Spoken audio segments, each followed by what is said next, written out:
పేద ప్రజల ఇండ్ల నిర్మాణం కోసం కేంద్రం నుంచి వస్తున్న నిధులను బీఆర్ఎస్ ప్రభుత్వం దుర్వినియోగం చేస్తుందని బీజేపీ యువనేత కంది శ్రీనివాసరెడ్డి ఆరోపించారు. పేద ప్రజల సమస్యలను పట్టించుకోవడంలో స్థానిక ఎమ్మెల్యే పూర్తిగా విఫలమయ్యారని దుయ్యబట్టారు. ఇక ఆదిలాబాద్ జిల్లా ప్రజాసేవ భవన్లో గణతంత్ర వేడుకలు ఘనంగా నిర్వహించారు. ఈ వేడుకలకు హాజరైన కంది శ్రీనివాసరెడ్డి త్రివర్ణ పతాకాన్ని ఆవిష్కరించారు. ఇక ప్రధాని మోదీ నేతృత్వంలో భారతదేశం విశ్వగురు స్థానానికి ఎదుగుతుందన్నారు. ఈ సందర్భంగా బీఆర్ఎస్ ప్రభుత్వ పనితీరుపై ఆగ్రహం వ్యక్తం చేశారు. తెలంగాణ రాష్ట్ర ప్రభుత్వం రాజ్యాంగ స్ఫూర్తిని కాలరాస్తుందని విమర్శలు చేస్తున్న కంది శ్రీనివాసరెడ్డితో మా regional coordinator Satyanarayana face to face. Adilabad ప్రజాసేవ భవన్ లో 74వ గణతంత్ర వేడుకలు అట్టహాసంగా జరుగుతున్నాయి. ఇప్పుడే బీజేపీ నాయకులు కంది శ్రీనివాసరెడ్డి పతాకావిష్కరణ గావించారు. వారు మనతో పాటు ఉన్నారు. సార్, ముందుగా హ్యాపీ రిపబ్లిక్ డే. చెప్పండి, ఈ 74వ గణతంత్ర దినోత్సవం నాడు అంటే ప్రభుత్వం చేసేటటువంటి అంటే పేద ప్రజలకు అందుతున్న సంక్షేమాలేంటి, కేంద్ర ప్రభుత్వ సంక్షేమాలేంటి, ప్రజలకి బీజేపీ తరఫున మీరు ఇవ్వబోయే హామీలేంటి? ఒకటే అండి, ఈ ప్రజలందరికీ, ఆదిలాబాద్ ప్రజలకి, తెలంగాణ ప్రజలకి అందరికీ కూడా పేరు భారతీయ జనతా పార్టీ కార్యకర్తలకి, రైతన్నలకి, కర్షకులకి, కార్మికులకి భారతదేశ 74వ గణతంత్ర దినోత్సవ శుభాకాంక్షలు. ఇది ఒక అతి పవిత్రమైన రోజు, భారత రాజ్యాంగం అమల్లోకి వచ్చినటువంటి రోజు. దీన్ని మేమందరం కూడా ఒక గొప్ప రోజుగా భావిస్తాం. ఒకటే అండి, నరేంద్ర మోడీ గారు కేంద్రంలో చేస్తున్నటువంటి సంక్షేమ ఫలితాలు గాని, అభివృద్ధి ఫలితాలు గాని అడ్డుకుంటున్నది రాష్ట్ర ప్రభుత్వం. దానికి ప్రత్యక్ష ఉదాహరణ, దాదాపు 4 లక్షల ఇల్లు కట్టిమని నరేంద్ర మోడీ సర్కారు డబ్బులు కేంద్రం నుంచి పంపిస్తే ఈ దొంగ ప్రభుత్వం, దోపిడీ ప్రభుత్వం 4 లక్షల ఇల్లు కట్టకుండా ఆ నిధుల్ని దారి మళ్లించింది. ఈ రాష్ట్ర ప్రభుత్వం, కేసీఆర్ ప్రభుత్వం, జోగురామన్ ప్రభుత్వం. అట్లనే ఫసల్ బీమా లాంటి ఒక అద్భుతమైనటువంటి బీమా కార్యక్రమం అది. అంటే నష్టపోయినటువంటి పంటలు అధిక వర్షాలతో గాని, తక్కువ వర్షాలతో గాని నష్టపోయినటువంటి రైతులకి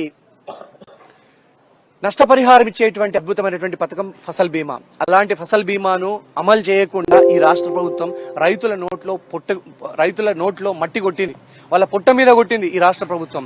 సో వీటన్నిటిని కూడా గణతంత్ర దినోత్సవం రోజు నేను ఎందుకు తెలియజేసుకుంటా అంటే, కేంద్రము రాష్ట్రము ఒక సహకారంతో వెళ్ళాలి, ఒక కోఆర్డినేషన్ తో వెళ్ళాలి. కానీ నరేంద్ర మోడీ సర్కార్కి మంచి పేరు వస్తున్న ఉద్దేశంతో వారు పంపించినటువంటి ఇండ్లు కట్టుకోవడం కోసం పంపించినటువంటి డబ్బుల్ని తీసుకెళ్లి ఈ రాష్ట్ర ప్రభుత్వం దారి మళ్లించింది. ఫసల్ బీమా అమలు చేయకపోవడం వల్ల లక్షలాది మంది రైతులకి అందాల్సినటువంటి నష్టపరిహారం అందలేదు. ఒకవేళ ఈ సంవత్సరం అధిక వర్షాలు పడ్డాయండి, ఒకవేళ ఈ రాష్ట్ర ప్రభుత్వం గనక ఫసల్ బీమాలో జాయిన్ అయి ఉంటే గనక ఒక్కొక్క రైతుకు మినిమం 1 ఎకరానికి దాదాపు 20,000 రూపాయల నష్టపరిహారం అందేది. సో దాదాపు 5 ఎకరాలు ఉన్నటువంటి రైతుకు ₹1,00,000 నష్టపరిహారం అందేది. నోట్లో కూడుని లాక్కుంది రాష్ట్ర ప్రభుత్వం. సో ఇవన్నిటిని కూడా ప్రభుత్వానికి మేము ప్రజల దృష్టికి తీసుకెళ్తాం. ఇంకొక అద్భుతమైనటువంటి నరేంద్ర మోడీ గారు చేసిన మొన్నటి పనిని రాష్ట్ర ప్రభుత్వం దారుణంగా అడ్డుకుందండి. పంచాయతీరాజ్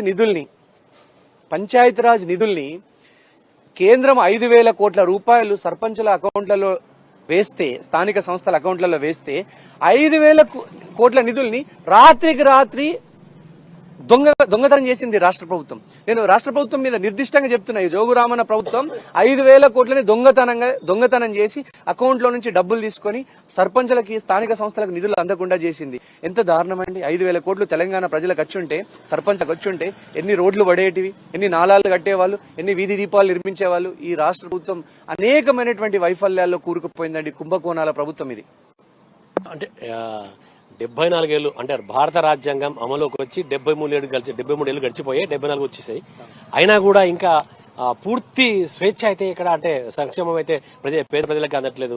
మరి మీ పార్టీ తరఫున పేద ప్రజలకు అందే విధంగా మీరు ఎలాంటి కార్యాచరణ రూపొందిస్తారు? చూడండి, ఇప్పుడు ఈ నరేంద్ర మోడీ సర్కారు 8 సంవత్సరాలు కాకుండా ఈ 75 సంవత్సరాలలో వాజ్పేయి గారు ప్రధానమంత్రిగా ఉన్నప్పుడు వారు 6 సంవత్సరాలు పాలించడం జరిగింది. ప్రధానమంత్రిగా 6 సంవత్సరాల్లో స్వర్ణ చతుర్భుజిని నిర్మించి అనేక గ్రామాలకు రోడ్లు లేని గ్రామాలకు రోడ్లు, హైవే కనెక్టివిటీ తీసుకురావడం జరిగింది. అట్లనే టెలికాం విప్లవంతో భారతీయ జనతా పార్టీ చేసినటువంటి అద్భుత పని ఏంటంటే, ఈ రోజు మన సమాచార విప్లవం, టెలికాం విప్లవం, ఇంటర్నెట్ విప్లవాన్ని సృష్టించింది వాజ్పేయి గవర్నమెంటే. ఆ తర్వాత ఇప్పుడు నరేంద్ర మోడీ గారి సర్కారు కొన్ని 6 కోట్ల మందికి పైగా కొత్త గ్యాస్ కనెక్షన్స్ ఇవ్వడం జరిగింది. 6 కోట్ల మందికి పైగా కొన్ని కోట్లాది ప్రజలకి మంచినీటి సౌకర్యాన్ని కల్పించడం జరిగింది. 130 కోట్ల ప్రజలలో అత్యంత పేద వర్గాల వాళ్ళందరికీ ఉచితంగా బియ్యం ఇస్తున్నది నరేంద్ర మోడీ సర్కారే, ఉచితంగా గోధుమలు ఇస్తున్నది. నరేంద్ర మోడీ సర్కారు వంట దీపంతో గ్యాస్ స్టవ్లు ఇవ్వడంతో పాటుగా స్థానిక సంస్థలకు ఎక్కువ ఇంపార్టెన్స్ ఇచ్చి ఎక్కువ ముఖ్యమైనటువంటి ప్రధాన భూమిక ఇచ్చి వాళ్ళకి నిధుల్ని తీసుకువస్తున్నది. కేంద్ర ప్రభుత్వం పంపుతున్నది. ఇప్పుడు వైకుంఠ ధామాలు కేంద్ర ప్రభుత్వం నిధులతోనే కట్టినాయి. ఇప్పుడు ఉన్నటువంటి రైతు వేదికలు కేంద్ర ప్రభుత్వం నిధులతోనే కట్టినాయి. నరేంద్ర మోడీ గారి సర్కారు ఇండ్ల కోసం పంపించిన పైసలైనా, స్థానిక సంస్థలకు పంపించిన డబ్బులైనా వేటినని రాష్ట్ర ప్రభుత్వం దుర్వినియోగం చేస్తుంది. ఈ రాష్ట్ర ప్రభుత్వం బేసికల్ గా ఏం చేస్తుందంటే అండి, కుంభకోణాల మయం అంతా కూడా 20,000 కోట్లకు తక్కువగా బడ్జెట్, ఇంకా 20,000 కోట్ల లోపే అయిపోయేటువంటి కాళేశ్వరం ప్రాజెక్టులో 1,30,000 కోట్ల కట్టి ఆ 1,10,000 కోట్లని మింగేసినట్టుగా ప్రజలందరూ చర్చించుకుంటున్నారు. 1,10,000 కోట్లని మింగేస్తే ఇదేం రాజ్యం అండి? ఇది దొంగల రాజ్యం, దోపిడీ రాజ్యం ఇదంతా.